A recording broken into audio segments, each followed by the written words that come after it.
Right. तो आप इन सब चीजों का मुझे एंड बता सकते हो कि ये पूरा प्रोसेस कैसे होगा, क्या होगा, नहीं भी होगा तो अपन पूछ पाछ के कर लेते हैं। अब ये जो Yes, लेफ्ट में जो लिखा है ये मुझे बताओ कि कहाँ से शुरू होगा और कहाँ खत्म होगा। ये तो ये काम लगभग खेल हम्म। है। क्यों? क्योंकि आपसे इंटरव्यू में यही पूछने वाला है वो कल। हाँ, Yes, sir. वो आपसे इंटरव्यू में यही पूछेगा कि देखो मैंने आपको बोला था फेमा कंप्लायंस पढ़ा ना, तो होप आपने पढ़ ली होगी। तो आप बोलोगे हाँ मैंने पढ़ ली। तो वो बोलेगा अच्छा हम लोग शेयर इशू करेंगे तो क्या करना पड़ेगा, हम्म, डिबेंचर इशू करेंगे तो क्या करना पड़ेगा, क्या कंप्लायंसेस करनी पड़ेंगी। अगर हम ईसॉप देंगे, हमें लोन देना है, हमें बाहर एक ब्रांच एस्टेब्लिश करनी है, ऐसा कुछ ना कुछ तो होगा। इन्हीं 16 ट्रांजेक्शन में से कुछ ना कुछ हो रहा होगा वहां पे। yes, sir. हम्म। तो आपको जो ऑब्जेक्टिव है, मैं क्यों लाया है ये सब करने के लिए, बेस में लेके आया कि आपको बेसिक कंसेप्ट समझाए फेमा में। फिर मैंने बोला हम्म, कि फेमा में ये सब ट्रांजेक्शन्स होती हैं। अब अगर हम्म, इसको दो तरीके से पढ़े, एक तो है जब डिटेल में पढ़ना है तो उसके लिए तो आपको प्रॉपर मेरे साथ वो क्लास ही करनी चाहिए। अभी yes, इंटरव्यू के पॉइंट ऑफ व्यू से अब हमें क्या करना चाहिए, अब हमें एक रेडीमेड चेकलिस्ट निकालनी चाहिए okay. और इस सब के कंटेक्स्ट में उस चेकलिस्ट को समझना चाहिए कि हमें क्या क्या करना पड़ता है।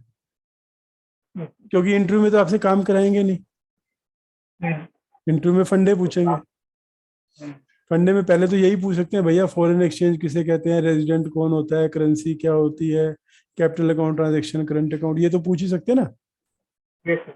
फंडामेंटल। उसके बाद जब वो लोग कंप्लाइंसिस पे आएंगे तो हमको पता है कि हमें इन क्वेश्चंस के आंसर निकालने हैं।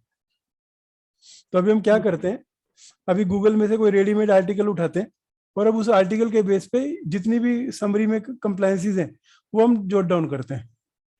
Yes, sir. समझ आ रहा है ना, कुछ ऊपर नहीं जा रहा सर से Yes, yes, yes, sir, आगे कहीं पे। सर यदि अपन ये पूरी कंप्लाइंस लगभग करे तो कितना टाइम लग जाता है ये कम सेवा से के कम 1 महीने का काम है, 2-2 घंटे के, 1 महीने के। मैं बोला ना अभी जितने वीडियो उतने तो आप देख ही सकते हो क्योंकि ये सर फेमा पूरा कवर ऐसे किया मैं देख है। और एनडीआई रूल्स जो है, नॉन डेट इंस्ट्रूमेंट, वो अभी हम लोगों ने डेफिनेशंस तक कवर किया ये सर वो 2 वीडियोस देख सकते हैं है। वो तो आप वीडियो में आप देख ही सकते हैं। चलो अभी मैं क्या कर रहा हूँ, लेटेस्ट वाला निकाल रहा हूँ। हम्म, चलो, टेक्स्ट गुरु कंप्लेंट्स, क्योंकि आपको अभी रेडीमेड आंसर चाहिए, yes, अभी मैं आपको फंडे नहीं बता सकता। चलो इसमें अब इसने क्या क्या रिटर्न्स हैं, क्या क्या है वो कवर किया, क्लोज। तो इसलिए मेरा बोलना है अगले वाले को भी yes, sir. कि क्या क्या कवर हुआ। हेलो अब सर सिग्नल आवाज आ शायद रही कट, हाँ सिग्नल शायद हेलो कट रहा है। हाँ जी, यस आवाज आ रही है। यस सर चलो अब ये एक एक करके आप पढ़ना शुरू करो। ये सब कंप्लाइंस जो एक्चुअल काम करने होते हैं, लाइक अपने। हाँ। Yes sir annual returns on foreign liability and assets hmm. uh, FLA return is required to be submitted mandatory by all Indian resident companies which have received FDI and or made ODI in any previous year including current year. ठीक है, अभी पहले तो यहीं से हमें समझना है। मेरे को ऐसा लग रहा है आवाज कुछ कट रही है, आवाज कट तो नहीं रही। नहीं नहीं सर नहीं करते आप सर हाँ, देखो इसमें क्या लिख रहा है कि ये एफएलए रिटर्न है, annual return on foreign liabilities and asset, कि ये किनको सबमिट करना है, ऑल इंडियन रेजिडेंट कंपनी। तो इंडियन रेजिडेंट कंपनी कौन होती है, अभी हम लोगों ने पढ़ा था। तो इंडिया में रजिस्टर्ड ठीक है, body corporate registered in India. In India ठीक है, विच हैव रिसीव्ड एफडीआई। अब एफडीआई की क्या डेफिनेशन। जो फॉरेन से तो इसमें अलग अलग हो सकता है लिस्टेड और अनलिस्टेड अकॉर्डिंग हाँ यदि तो अनलिस्टेड है तो कोई भी फॉरेन एक्सचेंज आता है तो उसे एफडीआई कहते हैं और यदि लिस्टेड कंपनी है तो more than 10% of low, paid up capital technical definition देखते हैं और फिर उसके हिसाब से पढ़ते हैं। ये पढ़ो, एफडीआई। एक से- hmm. Indian unlisted hmm. Company not registered with stock exchange, hmm. non-resident equity instrument, hmm. listed company, a non-resident equity instrument more than 10% of paid-up capital of fully diluted capital. ठीक है, अब मैं इसका example देता हूँ। यहाँ पे क्या कह रहे हैं, एफडीआई का मतलब है आज एक नॉन रेजिडेंट अगर एक इंडियन अनलिस्टेड कंपनी के इक्विटी इंस्ट्रूमेंट में 1 रुपया भी लगाता है Hmm. तो उसको हम एफडीआई बोलेंगे। Yes. लेकिन अगर वही लिस्टेड कंपनी मालूम है ना, जो स्टॉक एक्सचेंज पे जो ये ट्रेडिंग सर होती है, स्टॉक एक्सचेंज में लिस्टेड है। ठीक है, उसके इक्विटी इंस्ट्रूमेंट में 10% of the fully diluted capital. Fully diluted capital क्या होती है कि अगर किसी कंपनी ने इक्विटी भी इशू किए हुए हैं, कन्वर्टिबल सिक्योरिटी भी, तो ये एज्यूम करके कि सब कन्वर्ट हो जाएगा, फिर 10% से ज्यादा अगर पैसा लगाया है इक्विटी इंस्ट्रूमेंट में, तो उसको हम एफडीआई बोलते हैं। सर इसमें सर जैसे इंडिविजुअली देखना है, जैसे इक्विटी प्रेफरेंस होता है 10% या टोटल मिला के। ये देखो कैसे नीचे, रिलायंस के अगर 1 लाख शेयर है, हाँ। ठीक है, उसमें 10,000 इक्विटी शेयर, 2,000 रुपए पे बिल गेट ने पैसा लगाया, तो 10,000 10% से ज्यादा हो गए, 10,001 लगाया हाँ चलो, हाँ हाँ हाँ हाँ। तो इसको एफडीआई हो जाएंगे। Yes sir. फिर अगर इसके पास 20,000 कन्वर्टिबल प्रेफरेंस शेयर्स भी थे, हम्म। तब ये 20,000 कन्वर्टिबल प्रेफरेंस शेयर फ्यूचर में जाके इक्विटी बनेंगे, हाँ। तो 10% की लिमिट अब इन दोनों को टोटल करके बनेगा, तो टोटल कैपिटल बन ओके। जाएगी फुल्ली डाइल्यूटेड 1,20,000, उसका यस सर। 10% होगा 12,000। सो अगर वो हम्म। 11,000 इक्विटी शेयर्स लेता है तो एफडीआई नहीं है, हाँ। लेकिन वेल। 12,000 से ऊपर लेता है तो एफडीआई है। और अगर ओके। एफडीआई नहीं है तो उसको हम लोग बोलते हैं एफपीआई, फॉरेन पोर्टफोलियो इन्वेस्टमेंट। और फॉरेन इन्वेस्टमेंट किसी भी टाइप की जो रिपेटेबल बेसिस पे हो। जी सर। तो पहले एफडीआई हो गया, और ओडीआई क्या हो गया, और जो बाहर इन्वेस्ट किया जो हम लोग पैसा बाहर लगाते हैं। जॉइंट वेंचर पे और टू एक्सपेंड द बिजनेस। अब ज्वाइंट वेंचर कर सकते हो, सब्सिडरी बना सकते हो, लोन दे जी। सकते हो। तो यहाँ पे अभी ये जो हम लोग पहली रिटर्न पढ़ रहे हैं, अब इस कंटेक्स्ट में पढ़ो क्या कह रहा है कि किस किस को रिटर्न फाइल करना कंपलसरी।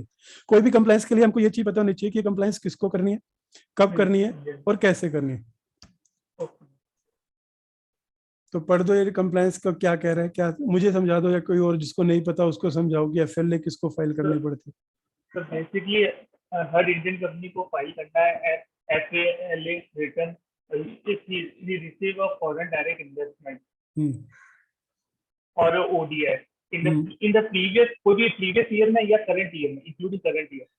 ठीक है, और any of the previous year है, इसने पीछे कभी तो भी कितना भी हो एक, सकता है, टीचर भी हो सकता है। हाँ बस 10 साल पहले करी या 20 साल पहले करी, लेकिन अगर उसने कभी भी एफडीआई ली थी, राइट, या फिर यस सर। ओडीआई बाहर इन्वेस्ट किया उसने इंडिया के बाहर, तो उसको ये रिटर्न फाइल करनी है। Yes sir. पर किसको, जिसके पास फॉरेन असेट्स और liabilities financial statement as on 31 March है। अगर नहीं ले तो, नहीं, लेटर नहीं करना। अगर आपने कोई भी, अगर आपके पास स्टिल आउटस्टैंडिंग एफडीआई है, तो आपको ये करनी पड़ेगी। कब करनी पड़ती है, पड़ेगा। ड्यू डेट क्या है, ड्यू डेट है 15 जुलाई एवरी ईयर। ठीक है। तो अभी एज ऑफ नाउ ड्यू नहीं है किसी भी कंपनी की, अगर आप कहीं ज्वाइन कर भी गए तो ये कंप्लायंस यस कब सर आएगी, जी। जुलाई में। 15 जुलाई। क्यों जुलाई में, क्योंकि जून तक आपके अकाउंट्स अप्रूव होंगे, मई तक, और फिर उसके डाटा से भरी जाएगी। ओके। अब इसके की पॉइंट्स पढ़ो क्या कह रहे हैं। If an Indian company does not have any outstanding investment in respect of FDI or ODI as on the end of the reporting year, the company need not to submit FLA return.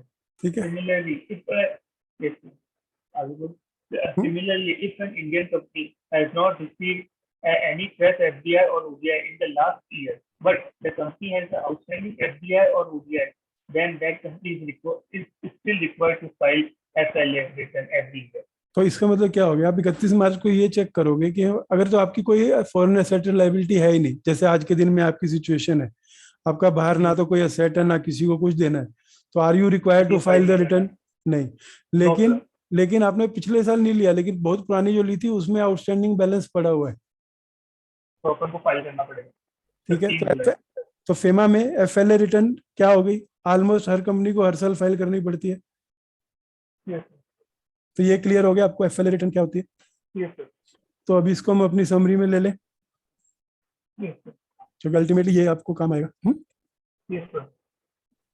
तो compliances, यही चाहिए ना आपको, compliances पढ़ लेना FEMA के point of view से। Yes sir. तो पहला हो गया एफएलए। FLA return। अब क्या है ये, क्वार्टरली के annual, sir annual annually. Due date, 15 July. if outstanding if outstanding FDI or ODI. foreign asset or liability in books. किसको फाइल करनी है? Indian resident Indian resident company. चालू, राइट? ये क्लियर हो गया? Yes, sir. एफएलए रिटर्न क्या होती है? Yes, sir. अब आगे आ जाओ,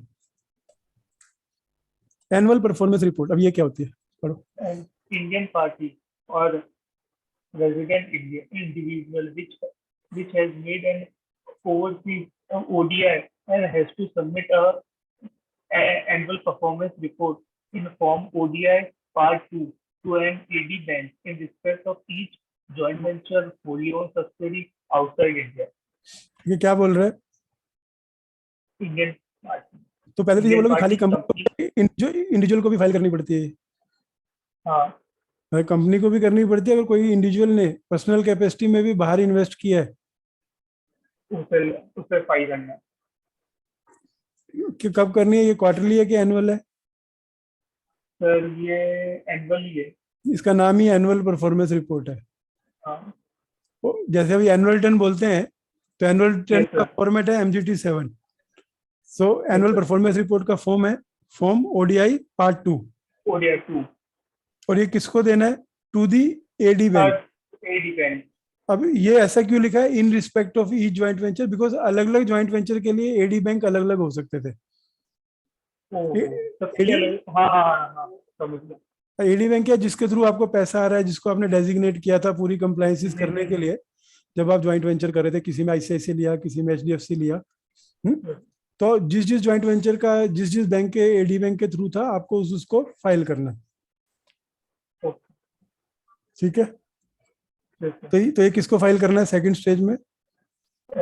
An Indian party, a resident individual which has made an ODI. Right?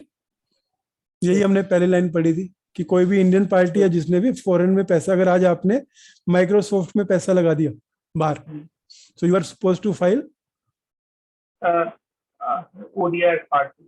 Right?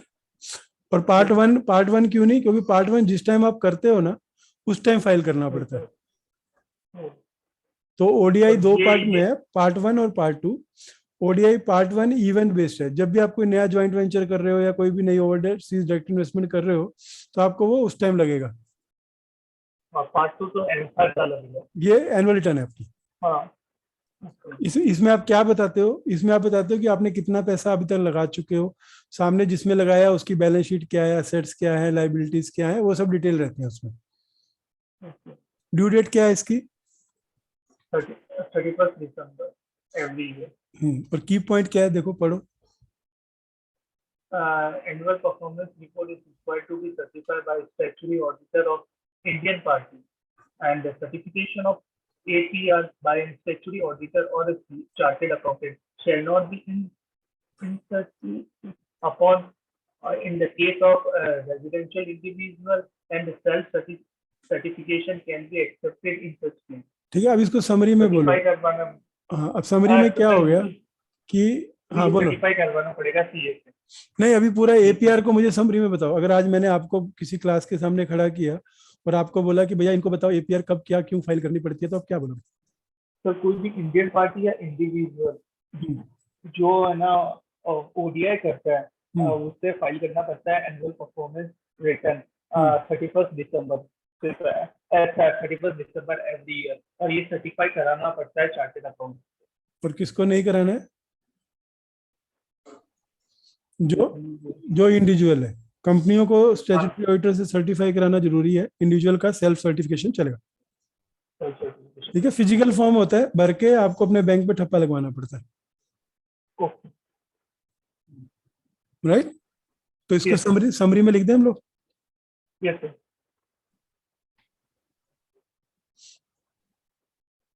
तो इसमें से देखो, ये यहाँ पे कवर हो रहा है, इन सब के लिए आपको ODI फाइल करना है।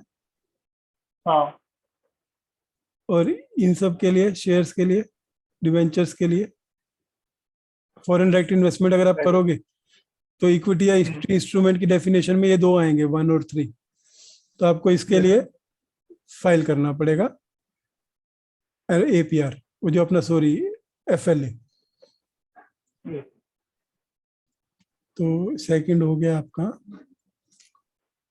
APR. APR, कौन से फॉर्मेट में? ODI Oh, ODI. Part 2। Part 2. 30%. लोग ये पूछेंगे, आप सेंटर में पूछ सकते हैं Yes, sir. कि कौन सी रिटर्न फाइल करने के क्या करना पड़ेगा, फिर वो भी दिखाऊंगा कैसे करना पड़ेगा। They are certified by CA. ठीक है, सर्टिफाइड बाय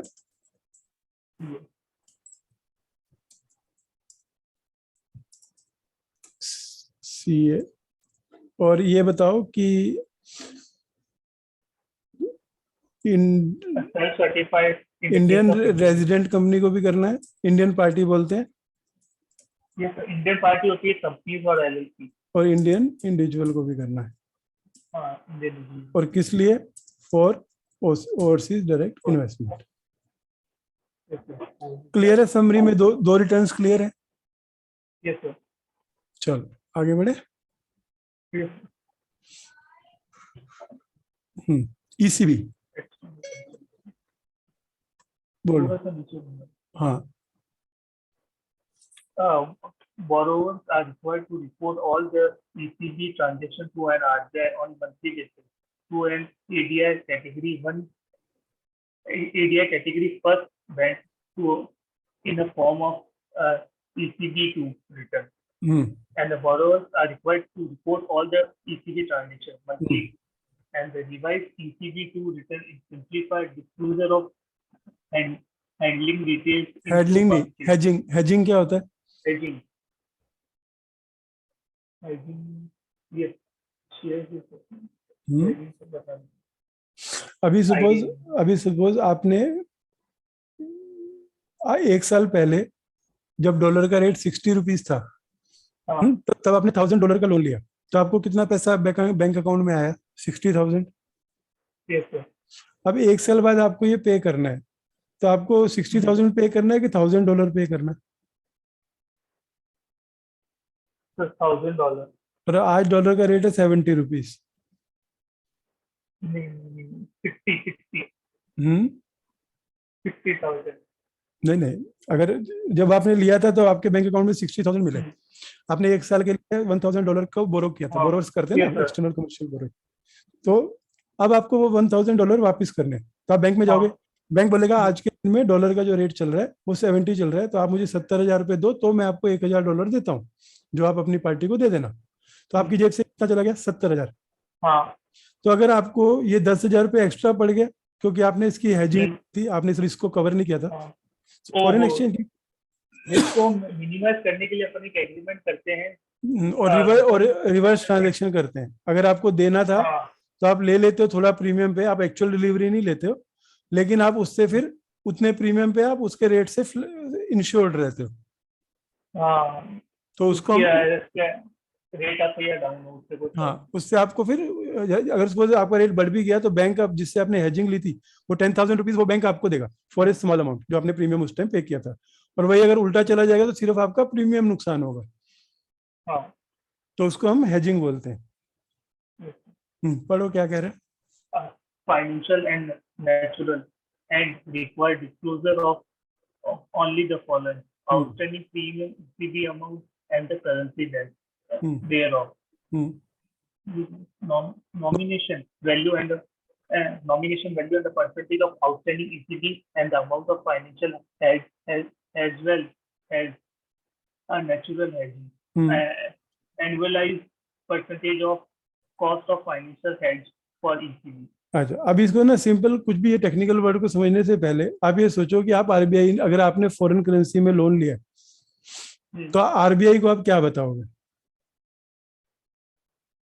आरबीआई को जो ये कितना लोन लिया मैंने, कितना अमाउंट का लिया है, कितना आउटस्टैंडिंग है, फिर मैंने उसको अगर हेज किया है तो कितनी अमाउंट हेज करके रखी है, कितने %, क्या पूरा लोन हेज किया है, 50% हेज किया है, और वो उसकी परसेंटेज कॉस्ट मुझे कितनी आई हेजिंग की। तो अब इस कंटेक्स्ट में देखो समरी के पॉइंट ऑफ व्यू से, तो ईसीबी, अगर आपकी कंपनी ने बोरोइंग्स करी है बाहर से, हमने लिखा था ना अपने इसमें, Yes, sir. डॉक्यूमेंट 1। ठीक है, अब हम ट्रांजेक्शन्स कर रहे हैं ये वाली, borrow from non resident. From ECB के पूरे रूल्स हैं, अभी हम लोग एकदम डिटेल में नहीं जा रहे, हम नहीं कह रहे कि जो एकदम बोल रहे हो 100% पत्थर की लकीर है, लेकिन मोटा मोटा वो कंसेप्ट वही है। Yes, sir. तो अगर आपने बाहर से बोरोइंग करी है तो अब आपको कौन सी रिटर्न फाइल करनी है और कब फाइल करनी है, Yes, sir. Okay. बोलो। तो ये ECB एक पार्ट सेकंड। 1 फाइल करेंगे। तो okay, AD first category 1, third में होगी ईसीबी ECB 2, किस लिए, reporting of reporting of borrowings. Borrow कब करनी है ये, मंथली बेसिस। किसको देनी है ये रिपोर्ट, ये ADR category first AD bank bank को, को देंगे। हाँ, right, yes, sir. Through an AD bank in the form ECB to return monthly basis. कब देनी पड़ती है, इसे लिखा नहीं हुआ, Yes. 7 डेज रहता है, 7 days of every month. Okay. आपको ये ईसीबी 2 जब भी अब ऑडिट होता है और आपकी कंपनी में है तो ऑडिटर ये सब रिटर्न्स मांगता है आपसे कि मेरे को एफएलए की कॉपी दो, ईसीबी 2 की कॉपी दो, ओडीआई की कॉपी दो। तो ये सब compliances other than normal company compliances जो आपको जब मैंने दिखाई थी कि ये कंप्लायंसेस आप Yes, भली sir. बात कवर हो, तो जो कभी कंपनी जिसमें फॉरेन एक्सपोजर है उसमें ये ट्रांजेक्शन तो होती रहेंगी राइट साइड वाली, हाँ, लेकिन ये लेफ्ट वाली भी होंगी। हम्म, तो जब हम कंप्लायंसेस की बात करें तो हमको ये सब पता होना चाहिए। तो अभी हमें 2-3 चीजें मालूम पड़ी। yes, sir. हाँ, लेकिन फिर मैं बोल रहा हूँ कि ये सिर्फ ऊपर ऊपर से है, ऊपर डिटेल तो एटलीस्ट देखो अभी इसमें फेमा का वीडियो पूरा कंप्लीट है, जो फेमा बेस एक्ट है वो वीडियोस कंप्लीट है, वो आप पूरा पढ़ सकते ये सर वो देख लिया था मैंने। हो। हाँ, इसमें थोड़ा बहुत उसके बाद idea एनडीआई रूल्स जो है उसका है। Yes, starting sir. है, तो वो भी आप देख सकते हो। और बाद में सर चाहिए ये तो सर वीडियो था सर रिपोर्टिंग वाला, हम्म, उससे था रिपोर्टिंग एक्चुअल में एक काम, आपने। ये जो आप कर रहे हो इसकी रिपोर्टिंग होगी कैसे, जैसे अपन कंपनी जब के फॉर्म एमसीए की साइट पे जाते हैं तो यूजर आईडी कैसे बनाते हैं, क्या बनाते हैं, फॉर्म कैसे फाइल करते हैं, वो आगे वो वीडियो है, लेकिन एकेडमिक वीडियो नहीं है वो सिर्फ काम हाँ, करने के वीडियो है। लाइक वो भी अच्छा लगा। लाइक अगर आप डिल 12 फाइल करना है तो आप कैसे करोगे, अगर आपको बोलूं एमसीए में फॉर्म डिल 12 फाइल करना है तो आप क्या करोगे, कैसे करोगे, या 12 डायरेक्टर अपॉइंटमेंट का। डायरेक्टर अपॉइंटमेंट तो ओपन करके वो डिटेल्स डाल देंगे, हम्म, उसमें एडजस्टमेंट करेंगे, डिटेल्स डाल देंगे ना सर। नहीं उसके लिए क्या है, पहले आप एमसीए में रजिस्टर कराओगे, लॉगिन आईडी पासवर्ड क्रिएट अरे करोगे, वो फॉर्म भरोगे, फॉर्म में अटैचमेंट लगाओगे, सिग्नेचर लगाओगे, फिर अपलोड करोगे। हाँ, तो सेम प्रोसेस आरबीआई में भी है कि आरबीआई की साइट पे आप रजिस्टर कराओगे, लॉगिन आईडी पासवर्ड लोगे, फिर वहां पे उनके फॉर्म भरोगे, उस पर सिग्नेचर लगाओगे और अपलोड करोगे। तो वो जो वीडियोस है वो चीज कवर कर रहे हैं। तो थर्ड ईसीबी 2 क्लियर हो गया। Yes sir. अब इस सिंगल मास्टर फॉर्म क्या है, सबको मिला कि एक फॉर्म। अभी क्या हो गया, अभी चीजें बहुत इजी होगी। पहले क्या था, हर ट्रांजेक्शन के लिए अलग अलग फॉर्म्स जगह भरो, उसको करो। अभी लोगों ने एक सिंगल मास्टर फॉर्म बना दिया, तो एक ही जगह पे आपको सारे फॉर्म एक साथ अवेलेबल है। ओके वो इनकी वेबसाइट पे स्क्रीन बेस्ड फॉर्म रहते हैं, आप फॉर्म सेलेक्ट करो, सामने फॉर्म खुल जाता है और आपको उसमें डिटेल भरनी रहती है। ओके ठीक है, तो single master form event based form है। ओके दैट मीन्स लाइक अभी हम जब एनुअल टर्न और बैलेंस शीट भरते हैं वो पीरियोडिक फॉर्म हो गया, लेकिन डायरेक्टर अपॉइंट कर रहे हैं, ऑडिटर अपॉइंट कर रहे हैं, वो इवेंट जब होती ये है तब इवेंट करना। हुआ।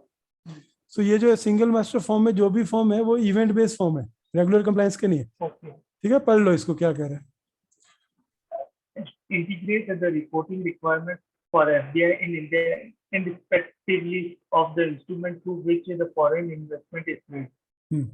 Subsum of FC, GRP, FC, TRS, LL, LLP1, LLP2, CN, ESOP, DI, DRR form into a single master form. FDI reporting in form.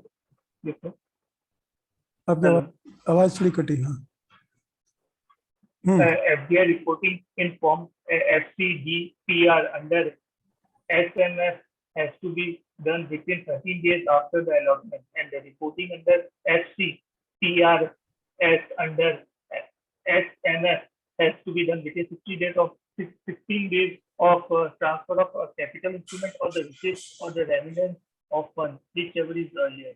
And Form LLP1 and LLP2 is filed for reporting FDI and transfer of capital contribution and the profit share in LLP respectively, and the reporting in respect of issue or transfer of convertible notes is done in Form CN within 60 days of such transfer. ठीक है, अभी क्या बोल दिया इसमें, आगे पढ़ो. The filing by individual. Reporting in FCTRS can be done by a transferor or transferee company resident in India. In the case of transfer between individuals, the reporting can be done by a residential individual after registering as a business user, and in this case, the authorized letter must be in the name of the person who is reporting. ठीक है, अब हम ये next form की बात कर रहे हैं, इसका नाम है, इसको यहाँ लेते हैं, मास्टर सिंगल मास्टर फॉर्म. ठीक है, सिंगल मास्टर फॉर्म. अब इसके अंदर अलग अलग टाइप के फॉर्म्स कवर्ड है. FCGPR, जब आप कैपिटल इंस्ट्रूमेंट अलॉट करते हो, ये कितने दिन में करना है? 30 days of allotment. सो इसका सिंपल एग्जांपल देता हूँ. आज आपकी कंपनी ने किसी फॉरेनर को 1000 इक्विटी शेयर्स अलॉट किए, तो आपको कौन सा फॉर्म फाइल करना पड़ेगा? FCGRP, within 30 days of allotment. FCGPR, right? Yes, sir. और ये कैसे करना पड़ेगा? RBI की साइट पे रजिस्टर करने के बाद फिर स्क्रीन बेस्ड फॉर्म खोलेंगे. जैसे CSR2 फॉर्म कैसे है? स्क्रीन बेस्ड है कि आप खोलो, लॉगिन करो, फॉर्म खुलता है, आपको वही स्क्रीन पे सब भरना रहता है. Yes, sir. FCGPR 30 days of allotment. उसके बाद FCTRS क्या है?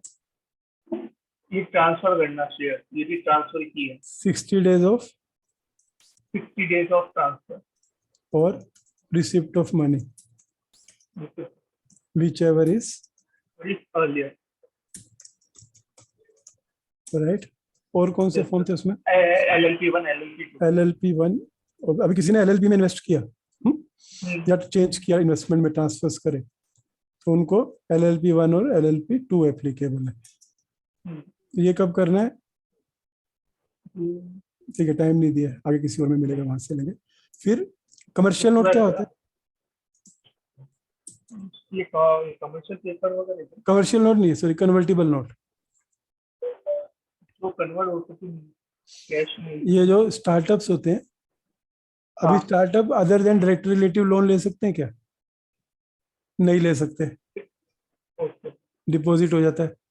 तो उनको एक एग्जम्पशन मिली है कि वो ऐसे लोन ले सकते हैं जो 10 साल के अंदर कन्वर्ट हो सके, तो उनको कमर्शियल नोट करते हैं. जब ये कमर्शियल नोट किसी फॉरेनर को इशू करते हैं तो उनको फॉर्म CN भरना पड़ता है, सिंगल मास्टर फॉर्म के थ्रू.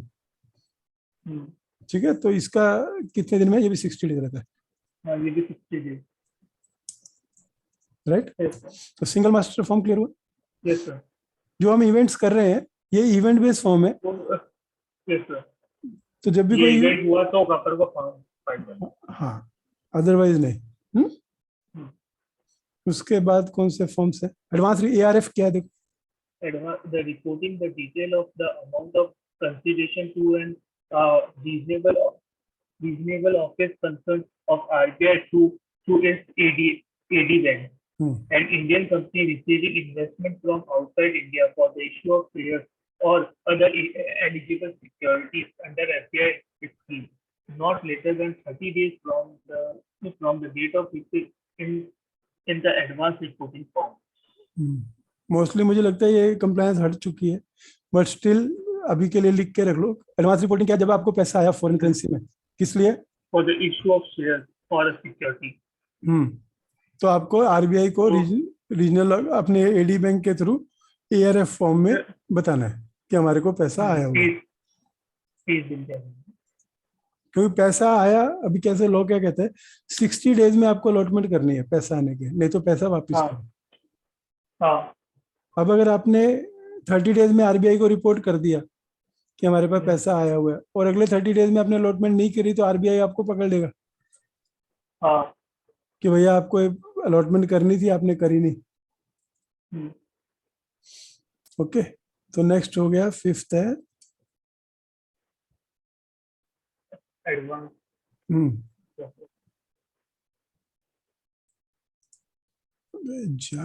एडवांस रिपोर्टिंग फॉर्म, ये कब फाइल करना है? इवेंट बेस्ड है। Yes sir, 30 days receipt of money के, मनी मतलब फॉरेन एक्सचेंज, 30 डेज में through RD bank, AD bank.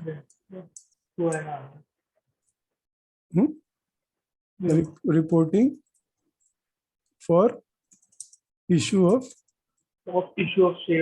Capital instruments. उसके बाद एफसीजीपीआर, issue of bonus or rights shares to a person resident outside India directly or on the amalgamation merger with an existing Indian company, as well as an issue of shares on the conversion of ECB, royalty, lump sum, technical, known and how fee, import of capital goods by unit in SEZ or HTB report in form HTGPR. ठीक है। अब क्या बोल रहे थे, दो type से था ना, एक तो आपने पहली बार इन्वेस्टमेंट करी तो आप एफसीजीपीआर में इन्वोट किया एसएमएफ के थ्रू। अब उसी इन्वेस्टमेंट के ऊपर आपने राइट इशू दिया, बोनस इशू दिया, या आपने कंसिडरेशन अदर देन कैश पे भी शेयर अलॉट किए, तो आपको इस सब की रिपोर्टिंग भी 30 डेज में करनी है। तो वही चीज रिपीट कर रहा है, सिंगल मास्टर फॉर्म के थ्रू करना है आपको शेयर इशू करने के।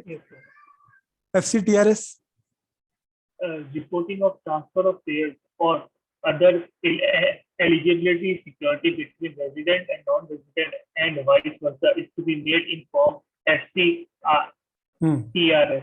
तो NR to NR not applicable, एक तरफ रेजिडेंट और एक तरफ नॉन रेजिडेंट होना चाहिए। यस सर, सेम पार्टी नहीं होनी चाहिए। मतलब ऐसा नहीं हो सकता कि दोनों ही फॉरेनर हो या दोनों ही इंडियन हो तो आपको एफसीटीआरएस की जरूरत नहीं है, एक तरफ रेजिडेंट और एक तरफ नॉन रेजिडेंट होगा तभी फाइल करना है। यस, और an STRC shall be submitted to an AD bank within 60 days from the date of receipt of the amount of consideration, and the submission of the STRTS within the given time frame would be on the transferor or transferee resident in India. Right, तो किसको करना है? अभी एक तरफ non resident है और एक तरफ रेजिडेंट है, तो ये ओनर्स है जो इंडियन रेजिडेंट है उसको फाइल करने का। ओडीआई तो हम लोगों ने पढ़ा था। यस सर, लेकिन ये पार्ट 1 वाला है, देखो। Overseas investment or financial commitment in a joint venture or wholly owned subsidiary, an Indian party or resident individual making overseas investment is required to submit Form ODI, and the received share certificate or any other documentary evidence of the investment in the foreign joint venture or wholly owned subsidiary as an evidence of investment and submit the same to a designated AD within 6 months. In the case of this investment, sale proceeds of shares security shall be repatriated to India immediately on the receipt thereof, and in the case not later than 90 days from the date of sale of shares security and documented evidence to the effect, and shall be submitted to an RBI to an designated AD. ठीक है। अब ये summary में क्या बोल रहा है, अभी हम लोगों ने एपीआर तो पढ़ा था, वो पार्ट 2 था। यस सर, तो पार्ट 2 वाला। अब ये जब भी आपको इन्वेस्टमेंट अपलोड कर रहे हो तो आपको एक फॉर्म फाइल करना है। Yes sir. उसके बाद क्या बोल रहे हैं कि आपने इन्वेस्टमेंट करी तो उसका शेयर सर्टिफिकेट आपको 6 मंथ में आ जाना चाहिए। ठीक है। और फिर आपकी जो इन्वेस्टमेंट बाहर करी थी, अगर आपने उसको बेच दिया तो उसका पैसा 90 डेज में इंडिया में आ जाना चाहिए। ओके, बेसिकली सर यही कह रहा है ना, यदि मैंने इन्वेस्टमेंट किया है तो हम्म। उसका जो फॉरेन कंपनी है उसका शेयर सर्टिफिकेट मेरे पास 6 महीने में आ जाना चाहिए। यस, और आपको सबमिट करना है वो आरबीआई को, कॉपी उसकी ऑथराइज डीलर के थ्रू। और यदि मैं उसके शेयर्स को बेच रहा हूँ तो मेरे पास कैश आ जाना चाहिए विथिन 90, हाँ राइट, विथिन 90 डेज। और वो भी यस सर। उसका इफेक्ट आपको रिपोर्टिंग करनी है आईडी बैंक के थ्रू आरबीआई को। यस तो अभी ओडीआई का पूरा क्लियर है फंडा। ओडीआई दो यस पार्ट सर। में था। अगर स्टार्ट यस करो ट्रांजेक्शन, पहले आपने जब आप इन्वेस्टमेंट करने गए तब आपने ओडीआई पार्ट 1 भरा, हाँ। फिर 6 महीने में आपको सर्टिफिकेट आया, वो आपने आरडी बैंक के थ्रू, एडी बैंक के थ्रू आरबीआई को दे दिया। हम्म, फिर हर साल आप एपीआर भरे जा रहे हो, भरे जा रहे हो, भरे जा रहे हो, जब भी कोई हाँ नई इन्वेस्टमेंट कर रहे हो तो ओडीआई पार्ट 1 भर रहे हो। हाँ। फिर जिस दिन आपने वो ट्रांजेक्शन कर दी खत्म और बेच दिया और सब कुछ, तो सारा पैसा आपको 90 60 डेज दिन के। इंडिया में लेके आना है। Yes sir. तो ये हो गया ओडीआई। अब सेम एफसीजीपीआर की बात करो, जब भी आपने कोई कैपिटल इंस्ट्रूमेंट इशू करना है, हम्म, तो 30 डेज में एडवांस रिपोर्टिंग फॉर्म था, पैसा आने के 30 डेज में आप इंटीमेट कर दो हाँ आरबीआई को। उसके हाँ 60 डेज में आप अलॉटमेंट करो, और अलॉटमेंट करके हाँ। 30 डेज के अंदर अंदर आपको एफसीजीपीआर फाइल करना। Yes sir. तो 90 डेज में पूरा फाइलिंग कंप्लीट होनी चाहिए पैसा आने के। हम्म, कैसे? 60 डेज के अंदर अलॉटमेंट करनी है, तो अज्यूमिंग आपने 60th डे को हाँ अलॉटमेंट की, तो उसके 30 डेज हाँ, में आप उसके बाद फॉर्म 30 डेज के अंदर। एफसीजीपीआर करोगे। Yes sir. तो एफसीजीपीआर का ये रूल हो गया। कौन करेगा? अब करेंगे कैसे? उसके लिए आरबीआई की साइट है, यस सर। फर्म्स करके साइट है। उस साइट में जाके आपको पहले एंटिटी यूजर और बिजनेस यूजर रजिस्ट्रेशन करना पड़ता है।